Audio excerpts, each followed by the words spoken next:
देवगाव येथील जिल्हा परिषद शाळेमध्ये दिव्यांग व्यक्तीने केला नाराजीचा सूर.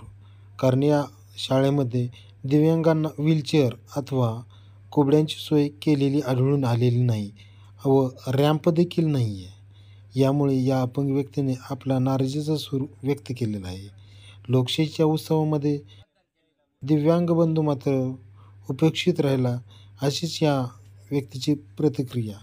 याबद्दल निवडणूक निर्णय अधिकारी यावर कोणती कारवाई करतील याकडे सर्वांचे लक्ष लागून आहे. रामेश्वर संदीपान कदम, राहणार देवगाव.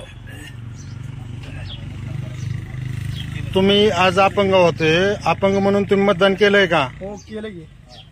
बरं, अपंगाला जिल्हा परिषद शाळेमध्ये कोणत्या कोणत्या सुविधा उपलब्ध आहेत ग्रामपंचायतच्या मार्फत किंवा तहसीलच्या मार्फत, याबद्दल आपण काय सांगाल का? आपल्याला काय व्हीलचेअर नाही, काय दिलेलं नाही त्यांनी, काही शोध दिलेलं नाही त्यांनी. मग आपण वोटिंग करताना कशावर गेलते? आपण आपल्या सायकलवर गेलते.